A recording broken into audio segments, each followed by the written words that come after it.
Ladies and gentlemen, boys and girls, welcome back to the channel. It is currently Thursday, October 31st. It's Halloween. Happy Halloween to everybody out there. I'm going to be recording this video and getting it out to you. It's our final thoughts for the week, or the audio version if you're listening on the podcast. What's up over there? My name is Sal Vetri, and I do cover daily fantasy sports in the NFL, NBA, WNBA, and the MLB streets. We have a 10-game NFL slate, the smallest that we've had this year. I believe it's a tie for the smallest as many teams continue to go on bye. And it's a nice size slate with a lot of interesting pricing. I would say some discrepancies and really just overall priced up players across all positions this week.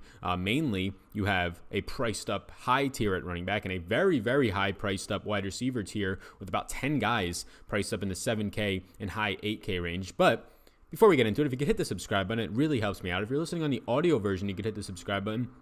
That also really helps me out, as well as just leaving a 5-star rate and review. Review is the biggest thing, helps me reach more people, and this is something that I love doing. It's a full-time job for me, and I would love to reach more people. If you get satisfaction out of it, I can only imagine that more people might as well enjoy this form of content. So greatly appreciate it if you could do that. Hit the description down below for some free strategy guides. My social media accounts, Twitter is the big one, at SalVetriDFS. Instagram is just my name, Sal Vetri, same as Facebook. Be sure not to follow my dad. He probably does not have much to offer outside of probably some pretty cool pictures of food, but you probably don't need that. You probably have a bunch of crazy uncles who already do that stuff, so make sure it's the same picture across all my platforms, of course. But yes, other than that, I have my Patreon exclusive content, which there are podcasts on, linked up down below for the NFL. We are going to have the ownership show on Friday, the closing thoughts on Sunday. Loads of content already out there. My game-by-game notes, which I now added a cheaper tier for people that just kind of want some, no podcast, but maybe just some data in some of the game-by-game notes and cash game tiers. That is all on that tier, but you can check it out. It's linked up down below if you're interested in any of my exclusive content. We crushed through 300 Patreon subscribers, so I really appreciate each and every one of you. You guys are awesome, and thank you so much for the support. So we got that all out of the way. Finally, last thing to say is that this video today is going to be sponsored by FantasyDraft. They are revolutionizing the way that people play fantasy football, or really daily fantasy sports. And why, you might ask, Sal? Well, it's rake free. You might get charged for transaction fees about 3%, but the difference between that 3% transaction fee that you really can only just enter once and only have to pay it one time, your $100 you might deposit, $3 is coming off of it, compared to the $15 to $20 that you lose every single time you enter a DraftKings contest on average over the long term, because of rake. It's management fees. Well, they're not doing that no more. They took apart a different way of doing it on FantasyDraft. They have transaction fees. They also have some packages that you can play on as well on a monthly basis, but it all comes out to being very, very cheap, a fraction of the cost of what you're losing in DraftKings and FanDuel. And yes, I love DraftKings and I don't play as much on FanDuel, but that being said, I'm moving a lot of my action over to FantasyDraft because you're just saving more money. It might not seem more upfront, but at the end of the day, if you track your results, which you should do to keep yourself just honest about how you're playing and really know how you're performing, if you do track your results, you will see that you are saving a lot more money playing the exact same type of thing, salary cap DFS. So check out FantasyDraft. There's a link down below if you do want to check out their Week 9 contest. And if you want to win a free entry into that contest, you can just rate and review the podcast, linked up down below. Leave your FantasyDraft handle, 5-star review, leave something nice about this podcast. If you're watching on the YouTube channel, you can click that link up down below in the description. You can also click the link to FantasyDraft if you want to play on any of the platforms that you are listening on. So, all the plugs are out of the way. Extended pluggerooskies today, but as we were on to the final thoughts video for Week 9, let's get into it with the quarterback position. I think it's a very interesting week because I don't have too big of a player pool in terms of just like overall stack interests. I think there's a lot of odd spots, and I think there's honestly a lot of trap spots. You can see I don't have many notes on here. That's because I've shifted them all over to my game-by-game notes on Patreon. But you can see, I have 5 quarterbacks start here. I mean, obviously, if I'm playing at 150 lineups, if I end up playing this weekend, I don't really like the slate all that much, but I usually don't play 150 lineups. I play 20 max, 3 max, and single entry, and then cash games. But what you're seeing here is just a very small player pool if you're watching on the video version, and we'll go through it for the people on the audio version, starting with just 2 yeses. And yes, I think there's some other quarterbacks that can be yeses, and yes, some other nos can be maybes, but at the end of the day, if I'm trying to find people to stack with upside, this is where I get to. Starting off with Matthew Stafford and Jameis Winston as my 2 yeses. Matthew Stafford gets a matchup against Oakland, who ranks the 2nd worst in the league against passing.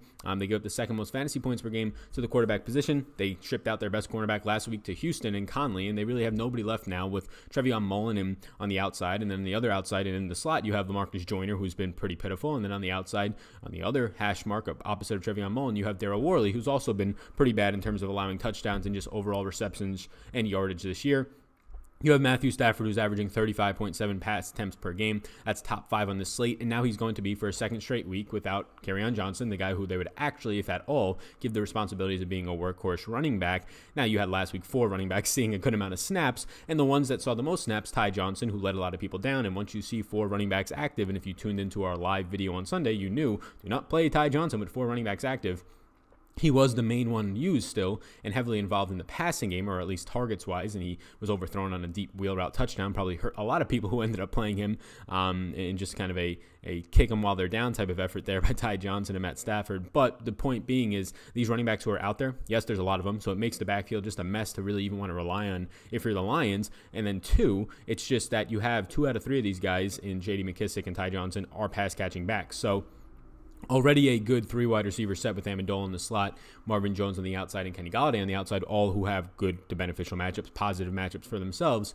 And now you have a backfield that's not really going to help you on the ground. Matthew Stafford has been throwing a ton this year, a 24.25 team implied total as just 2-point favorites. I like this spot for Matthew Stafford to throw close to 38 to 40 times in this game, and he has clear stacking options. One of my favorite quarterbacks. He's priced up, but I like it.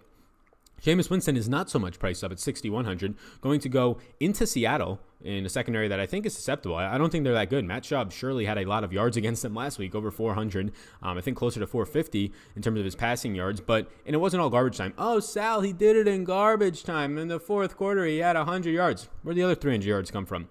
Where does 200 first half yards come from? The Seattle secondary is pretty poor outside of Shaq Griffin. They continue to lose bodies, placing another safety on IR. It's not a good secondary where the likes of Teddy Bridgewater has had success against the secondary. We just saw Matt Schaub. Really anybody who wants to. And now you have Jameis Winston, who surely is not a good real-life quarterback, having, 9 turnovers the last 2 weeks, but it doesn't really matter how bad turnovers he has. Honestly, and I said it earlier in the week, if he's going to have 3 interceptions in a game, and I said 3, not 300, I like that. I'm fine with that. That's actually beneficial for us because then he's going to throw more in the entire game and not have to hand it off as much. So I like Jameis here. Again, he has clear stacking options for a GPP. Chris Godwin and Mike Evans are both priced up, but they're the only 2 wide receivers on this team that are going to get the ball thrown to them. Really only 2 weapons with O.J. Howard and Cameron Brate banged up. Jameis is throwing 37.6 times per game. I like the overall opportunity for Jameis Winston. Has a lower total, which is not great. A 6.5 point in some spots road underdog. Seattle has been susceptible like we talked about. I just like the overall volume here for him. Those are my 2 yeses. I just like the clear options in the passing game. Russell Wilson at 7,100. He's a maybe. And the only reason he's not a yes, 1, he's priced up to 7,100. 2, obviously he gets a fantastic matchup against Tampa. No matter if it's Hargraves on the outside, whoever it is that his wide receivers are going to be facing in Lockett and Metcalf, they clearly have fantastic matchups, especially when you consider Tampa Bay is a very good run-stop team, the best in the league right now, only allowing around 60 yards per game, 66, somewhere in that range, to the running back position. Actually, I believe it's now in the 50s to the running back position. So Carson's going to have a tough matchup. They might have to throw more. The issue is a guy in Russell Wilson who's throwing 31.3 times per game in his career, especially, Pete Carroll being his head coach pretty much the entire time, in his career with Pete Carroll there, if they're home favorites by a touchdown or more, they run the ball heavily. If it's anywhere near a touchdown or more. We saw it earlier this season, especially when they're at home. Earlier this season with the Cardinals, they got up big. They only ran the ball. Russell Wilson was a dud. Tyler Lockett was a dud at higher ownership, right?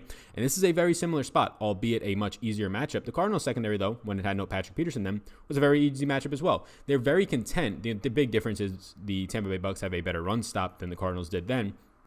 But they're very content with just running the ball. A 29 team total leads me to believe that Russell Wilson has a good day here, but again, he's 7,100, and you have to pay up for Tyler Lockett. A favorable, but I believe overpriced DK Metcalf. Yes, 5,700 is not expensive, but considering he's really just a one-trick pony, needs to score touchdowns, is getting a lot of red zone opportunities this year. I believe he has double-digit red zone targets this season, as well as 2 touchdowns last week, but I think that's propping it up. And it was the flukiest 2-touchdown performance as he was wide open, did not have to make a jump ball catch, did not have to get separation, just wide open on 2 plays, not because he was fooling anybody. They just let him go for some reason twice in one game. Pretty porous defense last week against him. So Wilson at 7,100, you have to pay for him. And if you're stacking him, you have to stack him with Tyler Lockett, which is, again, a steep price point. Against a really bad Tampa Bay defense, don't get me wrong, they're 3rd worst in the league right now, 3rd worst in the slate, tied with the Lions in terms of fantasy points allowed per game. Russell Wilson has been by far very, very fantastic. And then you throw into the fact that he has rushing upside, averaging 5.38 rushing attempts per game. That's the 2nd highest on the slate. And 22.8 rushing yards per game, 2nd highest on the slate, both only behind Josh Allen. So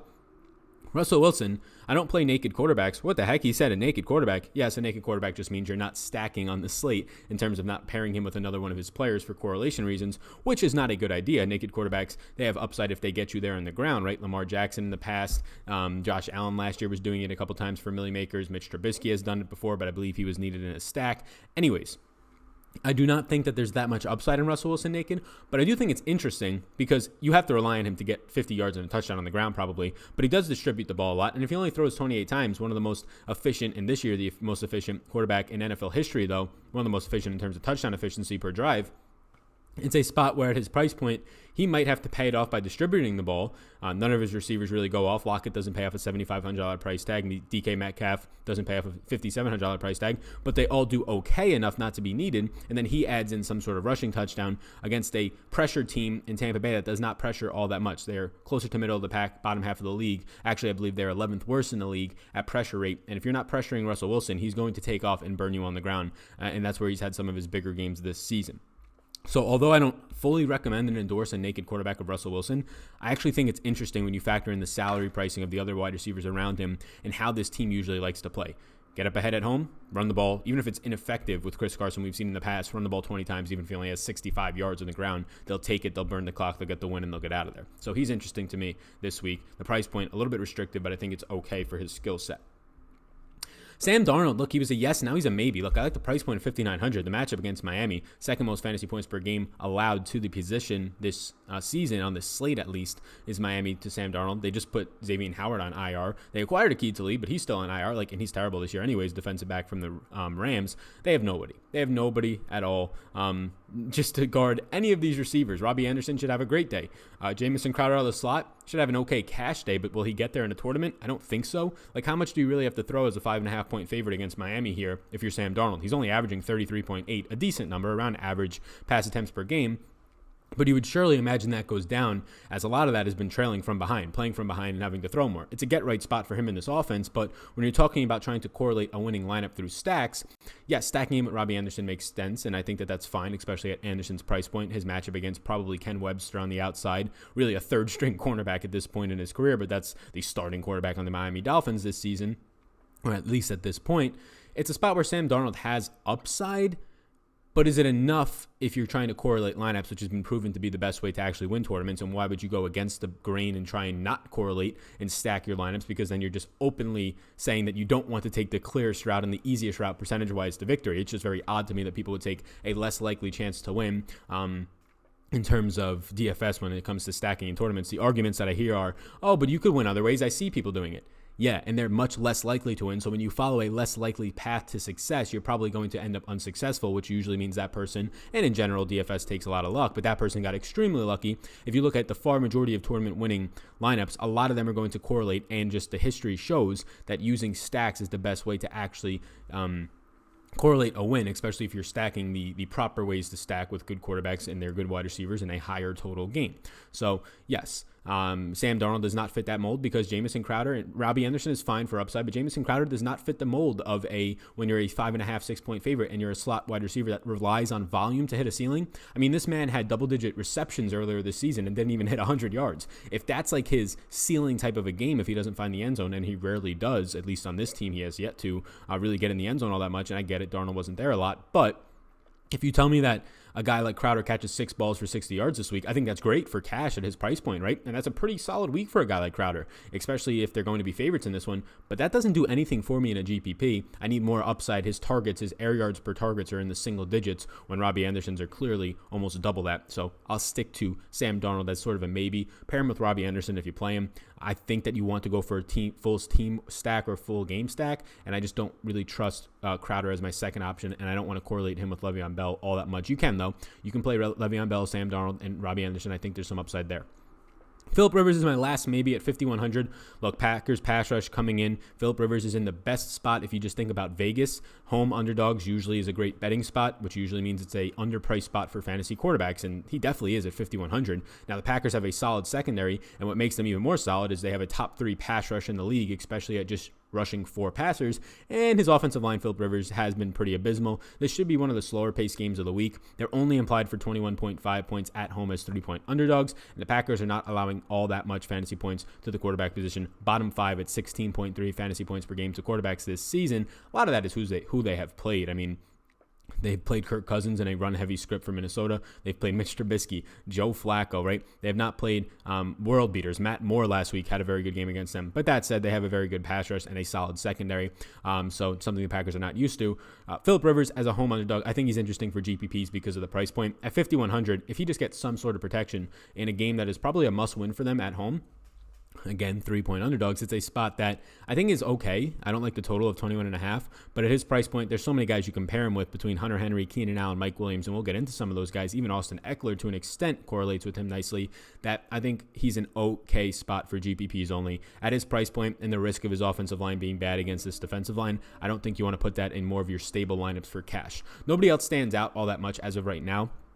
Aaron Rodgers, he's priced up to 6,900. He's like priced to his ceiling. He's been highly effective the last couple of weeks on like 31 pass attempts. And look, I love Aaron Rodgers. I'm a Packers fan, and I can critique them and not try and be biased here. Aaron Rodgers has been surviving on his running backs in the receiving game, which is a very good thing to do when you have a running back on a linebacker. And maybe he gets Devontae Adams back this week. We'll see. But at 6,900 for a team that only wants Rodgers, and they've said it all year long, to throw the ball right around 30 to 32 times max and really rely on the running game, stay balanced. Rodgers has had a couple of games and really just one that is skewing his attempts 35.4 per game. He had a 50-plus attempt game earlier this season against the Eagles on Thursday Night Football. But other than that, like, he has been very much in the 30 range. And when your running back last week in Aaron Jones plays phenomenal, right? They're scheming great. They're putting him out wide.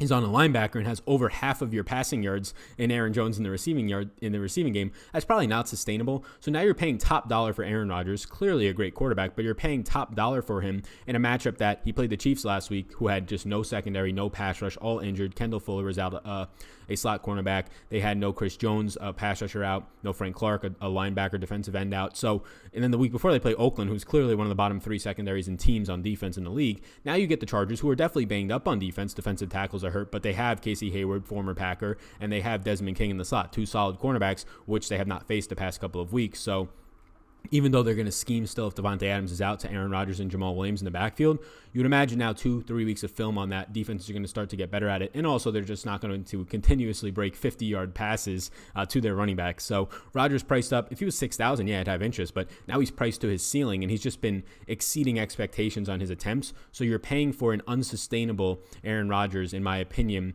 at what he's been doing on his volume. And now he's going to be a 3-point road favorite. Does not seem all that great. Other than that, Josh Allen, same price point, good matchup, but I don't really trust him to go for a 300-plus yard game. Running him naked is not something I really want to do, and nothing else really stands out. I guess you could put Derek Carr as a maybe. He has clear options now with Tyrell Williams back to stack with. Tyrell Williams, we really wouldn't go Josh Jacobs, and then you have Darren Waller, but you can put him as a maybe. Maybe I will right now, actually, since I think I like that game a lot. Both sides of it, Oakland and Detroit. There's clear options to run it back with on both sides for stacking. Derek Carr has actually been very good this season. I mean, in terms of winning games, no. Maybe it's a lot of garbage time because his defense is so bad, but he's been good in terms of producing in fantasy. So that's where I'm at right now. Let's move on to running back. Running back pool is pretty big this week, 14. Lots of question marks, lots of yeses for a 10-game slate. I'm sure this will get filtered down. We'll talk about it on the Sunday morning closing thoughts show for Patreon. I'll have interest in both of the top-end guys, McCaffrey and Cook. McCaffrey is priced up surely, but again, he's Christian McCaffrey. The interesting thing is early ownership numbers show him being the highest-owned player in the slate, with Dalvin Cook only coming in half to a third of his ownership on some sites. I like Dalvin Cook a lot more this week, even if they were at equal ownership. He faces Kansas City, who's going to be without Xavier Williams still for the year on IR. He's going to be probably without Chris Jones, another defensive lineman, more so a pass rusher, but somebody to take up space there. And Frank Clark, a defensive end, who's also going to likely be out with a couple of injuries, one of them most recently being a neck injury. You have Kansas City giving up 30.9 fantasy points per game. That's top, I believe, 3 on this slate. Top 3 on the slate this season to the running back position, or 30.9 last year. This year they are giving up even worse, 32.7. That is the most on the slate this season to the running back spot. So it's just a really good spot for Dalvin Cook and a team that wants to run the ball. They're going to be favorites. There's no Patrick Mahomes, so there's a good chance they take the lead here against what is the bottom-ranked run defense in Kansas City. $9,500 for Dalvin Cook, who's averaging close to 24 opportunities, 23.8 to be exact, per game. I like this spot a lot for him. I prefer him over Christian McCaffrey if you're paying up. Aaron Jones, I have here written down if Devontae Adams is out. If Devontae Adams is out, I like Aaron Jones a ton at $7,000. Probably my favorite $7,000 running back. If Devontae Adams is in, Aaron Jones is still a fine play, but not nearly a priority. Right now, he's the number one receiver as a running back in this Packers offense. Again, he's being schemed for. Last week, he scores a long wide receiver screen touchdown on the outside. He catches a ball for about 50 yards and he steps out of bounds. Would have been a touchdown, but he got like the yardage before that, just stepped out on the way to the end zone, and that was on a double move on the outside against linebackers. They're going to continue to scheme him into this offense very well, and that's not even to take into account that he's, I believe, the overall touchdown leader in terms of his touchdowns on the air and on the ground this season. He's just so highly productive in this offense, even on 60% of the snaps. He's still, right now, he's up to over 19 opportunities per game. To be exact, it's 19.5, and that's pretty much just playing 60% of the snaps all year because you still do have Jamal Williams in this backfield. If there's no Devontae Adams, I love Aaron Jones, the way he'll be schemed into this offense is a 3-point favorite for a running back is always great. If Devontae Adams is in, and I don't really expect Adams to be a full go, like his practice on Wednesday was without a helmet and barely like practicing, so there's a good chance he misses. But if he is in, I think Aaron Jones is still a fine play at the price point, just is not as much of a priority when they scheme with Adams out there. Josh Jacobs is a yes for me. You have Detroit giving up the second most fantasy points per game to the running back position, 32.5. They've really been missing Mike Daniels in the middle of this line. Damian Snacks Harrison has not been playing well either. Two of their big players, defensive tackles that stop the run well. With no Mike Daniels for a month now, does not seem like he's trending towards playing. Josh Jacobs averaging around 19 opportunities per game, most of those over 17 coming on the ground. And he continues to be heavily used in a scheme that does work for him. His offense, Oakland, has a top 5 run blocking advantage. I believe it's the second best on the slate this week. At $6,500, I actually do like him, and he is a 2-point favorite with a team total of 26.25. Derrick Henry is a yes for me. There is a crazy stat out there right now. Carolina gives up the 7th most points, and I guess this is, out there as in I just found it in the research. It's in the game notes as well, but I'll share it. Carolina gives up the 7th most fantasy points per game to a running back position, and they give up the least receptions. So this is DraftKings scoring. So what that tells you is they're giving up a lot of production on the ground. They give up the most rushing touchdowns. And now you have exactly what fits that kind of description. Derrick Henry does not catch the ball. And they don't give up receptions anyway to running backs is what this stat is saying. But they also give up the 7th most top 10 production to running backs and all the most rushing touchdowns so far this season. Obviously, rushing touchdowns is somewhat skewed a little bit, but when you're giving up a lot, it's definitely something to take note of. And now Derrick Henry comes to town at $5,700. He's a 3-point road underdog, which is the worrisome part. But even if they're trailing by 3 most of the game, they will still run the ball. He will still see close to 18-plus carries. You can project him confidently probably for 16 carries, more times than not right around 18 carries. So for a guy who's going up against Carolina, giving up a lot of rushing yards so far this year and touchdowns, I do like this at a reduced price tag. I'm not usually one to like the guy who doesn't catch the ball because if things get wonky and they start getting blown out, it's really difficult for him to have any value, whereas other running backs like Aaron Jones have value there. Now he's priced up. The price point coming down for Henry, I do like that at $5,700. Mark Walton at $4,500 played 87% of the snaps against the Steelers, and he, in the last week when obviously Kenyon Drake is now with Arizona, and you also saw Mark Walton run 34 routes. Now I'm curious to see if they activate Lard, I think it is Layard, or Myles Gaskin, a third running back for Sunday's game. They only had Kalen Ballage and Walton active for the game against the Steelers, which means that there was not too much production to be skewed anywhere else, and Walton got all the usage. He saw 17 opportunities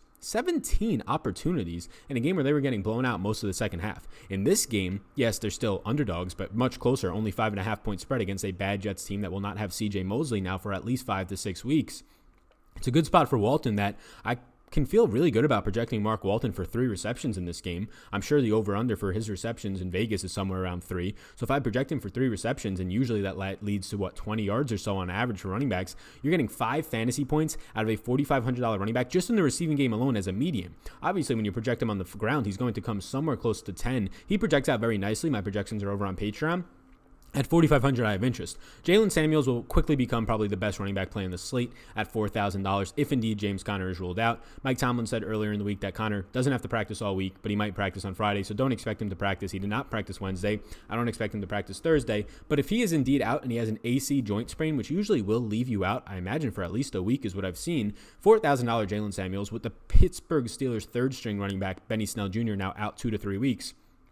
If Connor is out, Samuels is going to come into a workload of like 80+% of the workload here, with only Trey Edmonds, fourth string running back, a guy who played really just in the preseason and very sparingly there, to have some of the workload if that happens. Now you face Indianapolis, the Colts, who gave up the most receptions to running backs last year, have not been as giving in the receiving game to running backs this year, but it's very much skewed to who they've played. They have given up receptions to Austin Eckler week 1, and really they have not faced much of a pass-catching running back team so far this season outside of that week 1 where Eckler did get the best of them, 6 catches, I believe a big day in the air for over 80 yards and a touchdown.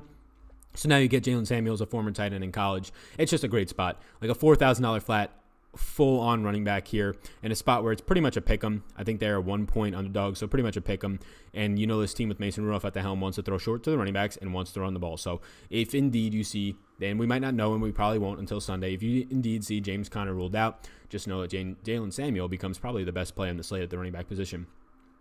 Some of my maybes, Le'Veon Bell moved from a yes to a maybe, only because I'm still waiting on the status of Devontae Adams, and I like Aaron Jones more for $700 less. Obviously, it's a great matchup against Miami. This Jets offensive line, though, very bad. Second worst in the league in adjusted line blocking. They are going to be probably without Ryan Cahill, who got injured, but he's been terrible at center. They released Osmelly because of just some, liability issues, but they're going to just call it something else right now, for just some things that you can look more into about his shoulder and how there's this big saga now between the management trying to make him play through an injury. But anyways, this line that has already been bad is now down 2 more offensive linemen, so maybe that's an improvement. We'll see, but I doubt it. Midweek shuffling of 2 offensive linemen. You are a 5.5-point favorite, so that does indeed help Bell, and there's really no competition for his overall touches. And Miami so far this year giving up the 3rd most fantasy points to running backs at 32 points per game total combined through all of the team's running backs per week. So Bell's in a good spot if you want to pay for him. The way I see my lineups unfolding this week is that I probably get to Dalvin Cook or somewhere in that range, maybe fit in a Mark Walton or Samuels if he becomes available, definitely. So trying to pay for $7,700 Le'Veon Bell, I just don't see the upside in that in terms of squeezing it in and then really constricting what I can do in terms of my tight ends and wide receivers. I think he's a fine play. Obviously, Miami, everybody's had good games against them. It's nothing terrible at all by any means. The Jets' run blocking advantage, though, this week is one of the worst ones on the slate. That shouldn't come to any surprise because their offensive line has been pretty terrible. James Conner is a maybe. Again, if he plays, I'll have some interest in him at the price tag, but I'm really thinking that he'll lean towards doubtful or really towards questionable, and if he plays, it might not be a full go. Nick Chubb and Chris Carson. Nick Chubb, Chris Carson both have terrible matchups. Best run defense in the league right now is Tampa Bay. Third best is Denver. They both look so stout this year. Tampa Bay has shut down Christian McCaffrey on 3 out of the 4 of his games or his quarters so far this season, which is pretty hard to do and amazing, really, based on how versatile he is. And Nick Chubb gets Denver, who only showed that they were really exposed by Leonard Fournette, 225 yards, but they did not have Derek Wolfe. They did not have Bradley Chubb. They lost him in that game, and they filled in Derek Wolfe with his backup, who is one of the worst tackling defensive linemen in the league. So since then, though, if you kind of factor out that game, per game, they're only giving up like 48 rushing yards per game to running backs. Not great for Nick Chubb, but if you look at this matchup here, what's the way to win? You're probably not going to survive this offensive line for Baker Mayfield for a whole game. So I imagine that you do continue to see very good usage for Nick Chubb, a guy who right now ranks top 3 in elusive rating in Pro Football Focus's model. He's number 3 behind Christian McCaffrey and Dalvin Cook in overall rushing on the ground this season.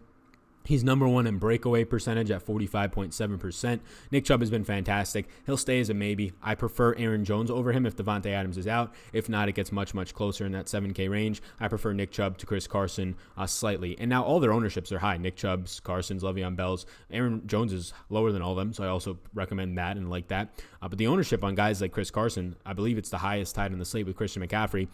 It makes sense because he's a 6.5-point favorite and a high team total, the highest on the slate at 29 and 29. And then it's also a spot where he has good volume, but the matchup is so dreadful to pay 30% ownership for. It's somewhat interesting, I would say. Austin Eckler's a maybe, but we saw him not get much opportunities last week. If you're going to be a home underdog, you imagine that they just use a little bit more Eckler this week, and it should be pretty obvious to Anthony Lynn that they should. He's a maybe, really just a GPP play, only kind of lost in the 6K range all by himself. The next closest guy in that range that makes some sense to me, we already talked about him, is Derrick Henry. Jordan Howard at 5,100. Rather find the money and get up to Derrick Henry or just save money and go down to like a Mark Walton. But again, Chicago has been really hurting on the ground. Now, it only takes Melvin Gordon last week to kind of cure that for you. Melvin Gordon been so ineffective. But you do have still no Hicks likely. We'll see. We'll monitor that, but likely no Hicks for Chicago. Miles Sanders is going to be banged up and leaning towards questionable. Should be playing, they're saying, but we don't have an official status on him. So Jordan Howard should get 15-plus carries here. He's 5,100, a very similar spot to where Tevin Coleman was last week, where he's going to be very touchdown dependent. Now, I'm not going to say he's going to score 4 touchdowns like last week's Tevin Coleman, but if you do get Jordan Howard to, at $5,100, get you around a 15-point game or so, it's an okay spot to be at. Lastly, Devin Singletary. Look, he played 60+% of the snaps. I think like 68% of the snaps last week, but they were trailing. They were down 2 to 3 scores against the Eagles the whole second half. So it's very much expected that you don't keep Frank Gore out there and passing down situations at his age when it's getting colder in Buffalo. So now this week, I think that he's interesting still at his price point as a tournament-only play, but you really need him to burst some huge plays, and he has been. He's one of the top players in the league on limited touches in terms of explosive plays, in terms of touches that go for 10 or more yards, again, on very limited carries. But this is a spot where I see as them being 9.5-point favorites. He gets some work, surely, but I think you're going to see the snaps balance out, maybe even lean Frank Gore's way as the game is a little bit more favorable in terms of their chances of winning run game positive script. Going to wide receiver. I got a lot less this week, 18, and it makes sense. It's only a 10-game slate. Usually we're in like the 20 to 24 range. I like Kenny Golladay. I like him a lot here. He's going to go up against Oakland, whether it's Trevion Mullen, whether it's Darryl Worley. He has a fantastic matchup. These safeties are terrible, and he's a clear stacking option with Matt Stafford. He's priced up, surely, but again, a lot of other wide receivers are as well. I like both Chris Godwin and Mike Evans. Both have really good matchups. It doesn't matter where they're going to be lining up. Trey Flowers should be back for Seattle on the outside, a cornerback who is a bigger cornerback, likely to be on Mike Evans, which means Mike Evans avoids Shaq Griffin, who's been their best cornerback this year, but he's just undersized for the matchup against Evans. The matchup for Evans against Trey Flowers is going to be a beneficial one. I prefer this week, once again, Mike Evans to Chris Godwin. Mike Evans right now has 12 end zone targets, 12 red zone targets leading to 3 touchdowns. That's 37.5% of this team's currently red zone target share. So he's getting looked at more than 1 out of every 3 targets from Jameis Winston in the end zone. And Winston is averaging right around 4.5 to 5 red zone targets per game. So it's just a very good opportunity every single week for Evans to get in the end zone. He has 38.2 air yard market share, and he has 15.7 air yards per target this season on 91% snaps, 9.6 targets per game. Mike Evans is in a great spot. Chris Godwin coming out of the slot, averaging 8.9 targets per game, will also have a very good matchup because he's not your stereotypical slot receiver because he's a huge body, not a smaller guy. So he always has a beneficial matchup in terms of having 15 pounds on Seattle slot cornerback this week. Chris Godwin has also seen some red zone targets right around 7. So Mike Evans definitely the bigger body in the red zone, and on the outside, usually the priority right now for Winston. Both of these guys are in play. I like stacking them with Winston. They're expensive, though, so you're going to need to find value if you want to do so. Allen Robinson, Jalen Mills returned for the Eagles, but still a beneficial spot for Robinson. I said this today on the Awesome Strategy show with Lawfee, and I wrote it in the game-by-game notes. Can you imagine if Allen Robinson had a good quarterback in his career? Like just a average, like a Philip Rivers even, like in a little bit above average quarterback, and definitely Philip Rivers is more than that, but just he's had Blake Bortles and Mitch Trubisky for the better part of Allen Robinson's career, and he's been this damn good. I like the way that he moves around the offense. Allen Robinson, he's facing an Eagles team that gives up the most fantasy points to the wide receiver position, 45.1. He'll move into the slot a good amount. He's clearly like the only option on this team right now is Allen Robinson in terms of targets per game. Mitch Trubisky has the lowest fantasy points per attempt this season, and Allen Robinson is still having a good year. Mitch Trubisky is only probably a quarterback still right now for the Bears, 1, because of where he was drafted and the money they're paying him, but 2, because Allen Robinson is actually keeping drives alive for this team and actually making him seem, although very bad this season, but functional at best. Next up, John Brown against Washington. John Brown will likely see and be able to avoid, but for the most part, he lines up on the left side of the field about 60% of the time. You're going to see the most amount of the time Josh Norman stay on that side of the field, and boy, oh boy, has Josh Norman been bad in this season. I mean, this is by far Josh Norman's worst season. It started last season. Josh Norman has not been good since really he left Carolina, but people are going to continue to think he's good because obviously the media ingrains somebody's name into their brain, and everybody thinks Josh Norman is good, but Josh Norman has given up 416 yards and 5 touchdowns so far this season. That is a 140.7 passer rating against Josh Norman on just 36 targets. He has been so bad. Again, Norman will line up 76% of the time in the left side of the field. That's where Brown lines up 46% of the time. Brown is not just a deep threat either. He can go deep. He has the wheels, of course. He's a burner, right? Speedy Brown. But there is still the intermediate route running that he does very good. Marvin Jones Jr. at $6,000 probably gets Darryl Worley. Darryl Worley has not been great, but he is just de facto number 1 cornerback for Oakland. I already like Matt Stafford. I like Golladay. Marvin Jones is a little bit of a salary relief off of Golladay and helps getting to a stack there.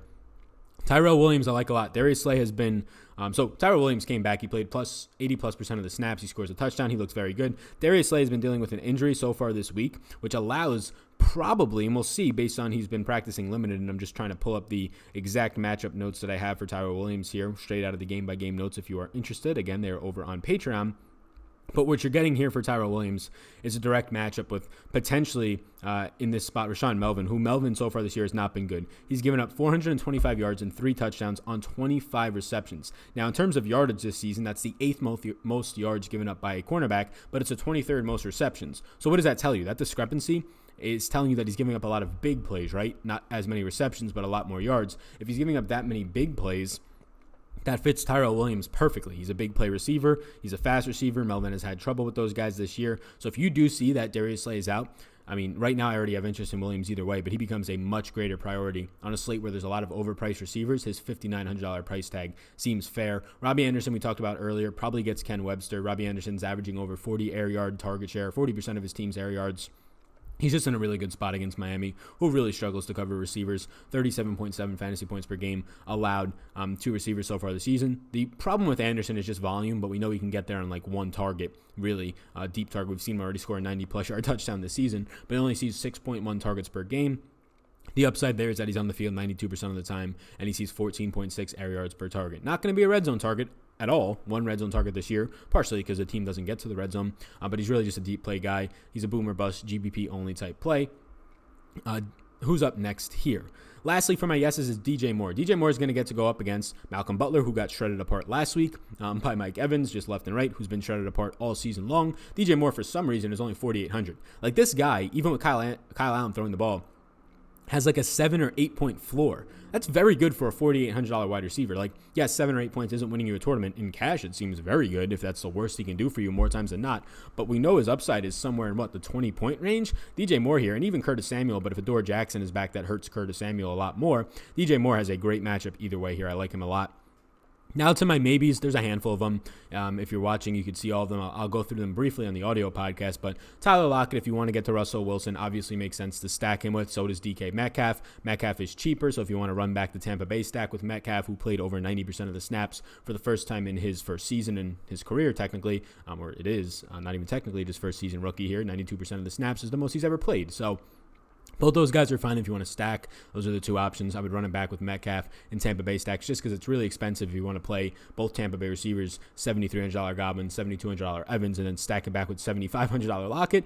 You're probably not going to be able to get anything else in your lineup that's viable. Keenan Allen's probably going to get a matchup against Tramon Williams in the slot, who's only given up 36-year-old Tramon Williams, slot cornerback, only given up 1 reception per week, 8 receptions this year for a total of 14 yards per week. Obviously, Keenan Allen is a quality wide receiver who can beat Tramon Williams if he wants to, but if he starts to beat him, they probably put Jair Alexander on Keenan Allen, which makes it a much tougher matchup for Keenan Allen. So he's a maybe this week at his price point. I think has not changed now for 3 straight weeks, but he probably leans more so towards a no. Juju against Indy, which is a very good zone defense. They usually don't play man up in the slot. They'll put a zone, which can help him in terms of getting there like on 6 or 7 receptions and short catches. But his big play upside is going to be capped here. 6,300, it's a fair price point if indeed he does get peppered with targets, but he's probably going to have to be very touchdown dependent this week. Jamison Crowder, likely a cash-only play for the reasons I mentioned earlier. Will have a good matchup, and his team is going to be a decent-sized favorite. But again, like if he has 6 catches for 60 yards, that's a really good Jamison Crowder week more times than not, and that's really only going to help you in cash. Mike Williams at 4,600. I would imagine he sees Jair Alexander because I think that they just don't shadow Keenan Allen with Jair, and all they do is they say, we trust you, Tramon Williams, for the Packers in the slot like we were just mentioning on Keenan Allen. So I think they put their best cover corner, one of the better ones in the league, on Mike Williams on the outside. Makes it a much worse matchup for Mike Williams, but still a matchup he could win at times because of his size advantage slightly over, I think, 2 or 3 inches on Jair Alexander. The Jarvis Landry at 4,500 is just an interesting price point. There's not that many 4K receivers I like. I like DJ Moore. I like Curtis Samuel if indeed Adore Jackson doesn't play. And then it's Mike Williams like we just talked about. But not much else I have too much upside in. We'll talk about the 2 Miami receivers next. So Jarvis Landry stands out as a guy who doesn't have to face any of the outside cornerbacks, and Denzel Ward if he plays in this one, which he should, or Greedy Williams. He'll have a more beneficial matchup in the slot. $4,500. It seems like a nice price to pay there. Or I said Greedy Williams or Denzel Ward. That is his team's cornerbacks. What I meant to say is Chris Harris Jr. on the outside, which you will get Odell Beckham facing, which has been a shutdown matchup. And so far, Chris Harris Jr., 2 catches for 13 yards to Allen Robinson in a shadow matchup, 2 catches for 36 yards to Devontae Adams in a shadow matchup, and 2 catches for 54 yards to T.Y. Hilton, one of which was just a great sideline catch last week by T.Y. Hilton late in that game for a comeback from the Colts. So Chris Harris Jr. has been a shutdown cornerback. Yes, Odell can beat shutdown cornerbacks here and there, but nothing from this offensive line for Cleveland shows me that that's the case. I think that more priority goes to Jarvis Landry in the slot. Makes for a nice play if you want to go to him in tournaments. Lastly, the 2 Miami wide receivers. Look, they have good matchups. Jermaine Johnson on the outside, Darrell Roberts on the outside. Good matchups for both Preston Williams and Devontae Parker. Ryan Fitzpatrick seems to like Devontae Parker more. Preston Williams has the greater size advantage on Darrell Roberts. If you want to get to them, it's fine. I much prefer DJ Moore. Probably prefer Curtis Samuel either way, even if Adoree Jackson is out there. And I prefer Jarvis Landry more. So if you want to get there, you can. Not much priority. I think it's very hard to justify paying for Adam Thielen at $7,800 or Stephon Diggs at $7,600. Very hard to want to pay for Tyreek Hill without Matt Moore out there. And Devontae Adams, I'm not really sure if he plays yet. So those are some of my justifications for the topper end wide receivers that I have listed as no's. If you were still listening, and I just got a notification, Adrian Peterson's still not practicing, I don't think either, and they're 10-point underdogs, so he's really not too much in play, although their offensive line has a very good run blocking advantage this week. I don't think Chris Thompson has been practicing, which would leave Wendell Smallwood as like the only, once again, running back. So not a great spot, not really something that we have to discuss too much, but at least working through my live reactions to that tweet that I just saw pop up from RotoWorld. So finishing it out with tight ends. Tight ends, they're priced up this week. I don't really have any interest in Travis Kelce. He's still priced as if Patrick Mahomes is throwing him the ball, which is a steep price point, right around $7,000. He comes in at $6,900. Very steep price point for Matt Moore throwing you the ball, and clearly already a hard price point to pay off as a tight end if you're not scoring, somewhere near 100 yards or at least a touchdown in the game. I like Darren Waller against Detroit. Should have a good matchup with a 26.25 implied total. Darren Waller and Tyrell Williams make for obvious stacking options with Derek Carr. I like Hunter Henry. The Packers have struggled against quality tight ends, as most teams will, but the Packers really have. We saw Travis Kelce last week. We saw Darren Waller erupt the week before. And even when they were double teaming on a Thursday night football game, Zach Ertz, he still was able to have, I believe, 6 receptions for somewhere near 60 to 70 yards, which is a quality week for him as well, battling double teams on a short week.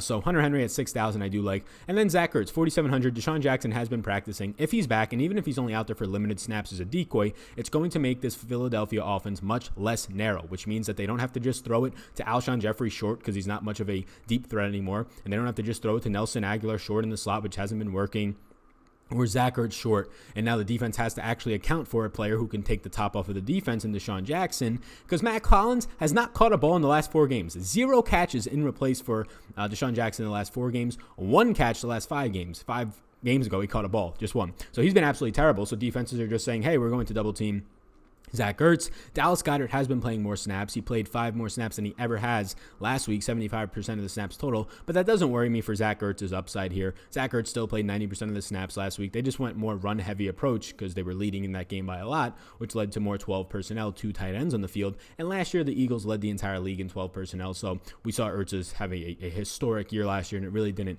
impact anything when Goddard was out there more. Ertz is only $4,700. That's the biggest takeaway here. This Bears defense is not what it once was, and they really have not had too much success against tight ends overall this season, especially good ones. So Zach Ertz is a great play at $4,700. Probably my favorite play as of right now as I record this. Still have a couple of days to figure that out. But Vance McDonald, so now my maybes, there's a lot of them. If you're not paying up a tight end, I think Zach Ertz is a nice middle-of-the-range option at $4,700. If you want to just punt all the way down because there's a lot of expensive receivers, and obviously McCaffrey and Dalvin Cook are expensive, that also makes sense if you want to punt. Here are some potential options. Vance McDonald, $4,100 against the Colts, who allow you to make easy receptions to your tight ends because they play his own defense, and it leaves the middle of the field in short passing open. We've seen Vance McDonald continue to run more routes and play full snaps as he gets healthier the last 2 games. The Colts give up 14.5 fantasy points per game. That is top 5 on this slate. And even if he only has, 5 receptions for 50 yards, doesn't find the end zone, that's still a pretty quality week at a $4,100 Vance McDonald. We've seen tight ends only have to get you like 15 points to win a Millie Maker because they're all pretty bad this year for the most part. Obviously, there's ones that stand out, right? You have guys standing out like Darren Waller, Hunter Henry to an extent, but Austin Hooper. But for the most part, there's some weeks where you don't really need your tight end to erupt because for the most part, they don't erupt. Jonnu Smith is interesting for me if, again, Delanie Walker is out. Even if Delanie Walker is going to be in, he's still somewhat interesting, but the price point of $3,800, I think there's better options. Greg Olsen is running the 5th most routes out of all tight ends. Right now, there's only very limited people running more routes than him. I believe it is Travis Kelce, Evan Ingram, Zach Ertz, and Darren Waller running more routes than Greg Olsen.